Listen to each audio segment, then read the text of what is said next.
Hello বন্ধুরা, গতকালকে বাসর ঘরটা দেখতে পারি নাই। আজকে বাসর ঘর দেখার জন্য আবার চলে আসছি।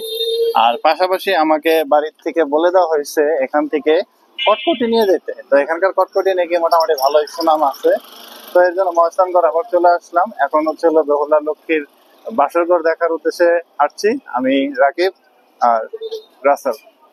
তো এখন হচ্ছে হলো ওই বাসর ঘর খুঁজতেছি, বাসর ঘরে যাচ্ছি দেখার জন্য। আর কটকটি আশেপাশে অনেক দোকানে বিক্রি করে, বোঝাই যাচ্ছে এখানে কটকটি মোটামুটি ভালো বিখ্যাত। এই যে দোকান, এই প্রায় প্রায় সব দোকানে। এই যে এখানে একটা মিলন কটকটি ভান্ডার, এই যে কটকটি, এদিকে কটকটি ভান্ডার, এই যে কটকটি।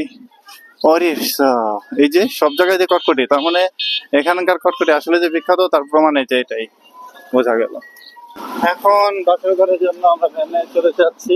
আমার সাথে আছে, এখন যাচ্ছি আর কি। এই যে আমাদের ভ্যান চাচা। আমরা গ্রামের পথে ভিতর দিয়ে, অলিগলির ভিতর দিয়ে যাচ্ছি। সুন্দর সবুজ শ্যামল পরিবেশ। গ্রামের এই বাইপাস একটা গলি পথ দিয়ে আমরা বাসাগড়ের দিকে যাচ্ছি। মেন রোড থেকে একটু ভিতরের সহজ রাস্তা এবং শর্টকাট, এদিক দিয়ে আমরা যাচ্ছি। আমরা চলে এসেছি এখন এই বেহুলার বাসর ঘরে, যেটা বেহুলার বাসর ঘর। এখানে আমরা এখন ঢুকবো। পর্যটকদের জন্য এখানে লেখা আছে দেশি পর্যটক 30 টাকা, মধ্যস্থ পর্যটক শিক্ষার্থীকে 10 টাকা, 5 বছরের বিনামূল্যে, ফরেনার 400 এবং সার্কভুক্ত 200 টাকা টিকিট মূল্য। এই আর কি ছিল টিকিট। আমরা এখন ভিতরে প্রবেশ করতেছি। তো আমরা ভিতরে ঢুকে গেলাম। ঠিক আছে, যাও তুমি আসো। রাসেলের আবার একটু সমস্যা, ও যাচ্ছে। তো ওয়াও, সুন্দর একটা, এখানে তাও ক্যামেরাটা নেন। গাড়ি পার্কিং এলাকা, যানবাহন প্রবেশ নিষেধ, সুন্দর বাগান। এখন পর্যন্ত এটাই সব থেকে সেরা বেহুলার বাসর ঘর। ওয়াও, জোস।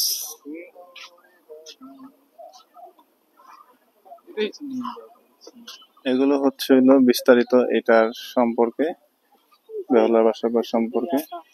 এখানে পাওয়া গিয়েছিল, এখানে লেখা আছে একটি মানুষের কঙ্কালও পাওয়া গেছে, এছাড়া বিভিন্ন জিনিসপত্র পাওয়া গেছে। আমরা এখন বাসর ঘরের দিকে এগিয়ে যাচ্ছি।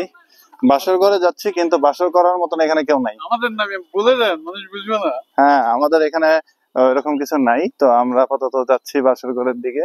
তো আমরা এখন আমরা বেহুলা লক্ষ্মীর বাসর ঘরে আগে নিচের দিক দিয়ে আমরা একটু পুরোটা রাউন্ড দেই, তারপরে যখন একটা সাইড দিয়ে উঠে সামনে নেমে যাবো আর কি। এই অবস্থা। রাসেল ভিডিও করা নিয়ে ব্যস্ত।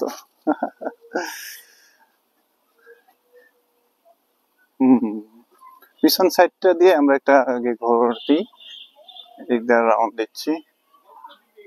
ঘাস কাটতেছে একজন এখানে।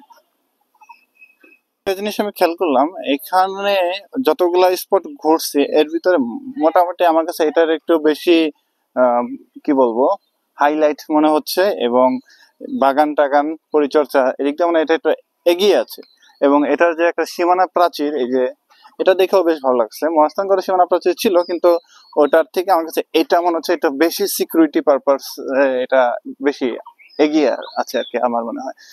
তো আমরা এই পাশ থেকে ভিউটা খুব সুন্দর আছে, আমি দেখাচ্ছি কত সুন্দর লাগছে এটা। ওয়াও, এটা নাকি বেহুলার বাসর ঘর নামে বেশি পরিচিত। এখানে অনেকগুলা কক্ষ আছে, 14টি কক্ষ সম্ভবত। আর কক্ষর সাথে অ্যাটাচড হয়তো বা ওয়াশরুম এগুলো ছিল, অনেক আধুনিক, বেশ ভালো, দারুণ একটা।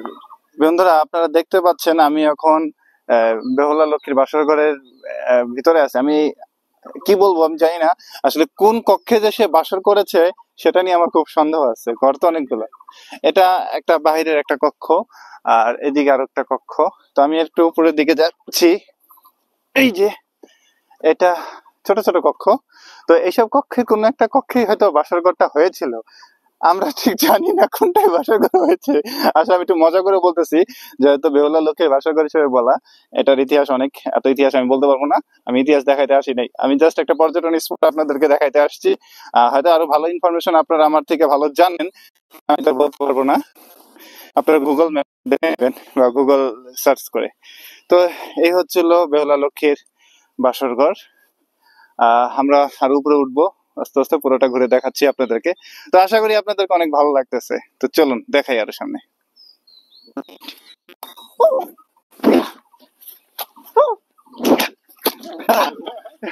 আমি এসে গেছি। এটা পিছনের দিক থেকে দেখাচ্ছি। সব মিলে আসলে এটা সত্যি অসাধারণ, দারুণ দারুণ লাগতেছে। রাকিবের তো এটা দেখার অভিজ্ঞতা আগে আছে, রাসেলকে জিজ্ঞাসা করি যে তোমার এটা কেমন লাগছে। এক কথায় বলতে গেলে অসাধারণ। এক কথায় না বলে তুমি একটু বেশি কথাই বলো তো। বেশি কি বলবো, প্রথমবার আসছি, অনেক ভালো লাগতেছে। জায়গাটা ইউনিক, অনেক পুরাতন একটা জায়গা, তো সেই হিসাবে অনেক ভালো লাগতেছে। আচ্ছা যাই হোক, ও এত গুছায় কথা বলতে না পারলো, যথেষ্ট ভালো বলছে।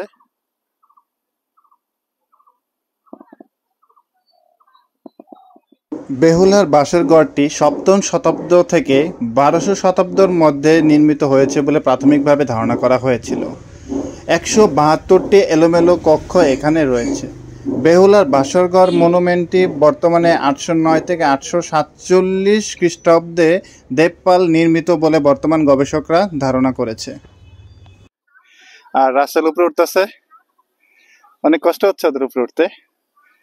পাহাড় ট্রেকিং এর এক্সপিরিয়েন্স একটু কম, নিয়মিত এক্সপিরিয়েন্স হইলে আরো ফাস্ট উঠতে পারবে, কষ্টও কম হবে। আমরা এখন আসি হলো একদম টপ ফ্লোরে, সবার উপরে যে, আর এটার নিচে হয়তো আরো কয়েকতলা ভবন আছে। আর এই যে সামনের অংশটা, আর এটা হচ্ছিল একদম উপরে টপ। এখানে একটা কুয়ার মতো আছে। আচ্ছা, এই কক্ষেই হয়তোবা রাসেল উঠতে পারছে। তাহলে উঠতে পারছো বন্ধুরা? এখন হচ্ছিল একদম বেহুলা লক্ষ্মীর বাসর ঘরের ঠিক উপরেই আমরা আছি। তো আমরা এখানে উপরটা চারিদিকে দেখলাম, তো এদিকের মানুষজন মোটামুটি অনেক আসে এখানে ঘুরতে, আর বেশ ভালোই লাগে আমার কাছে।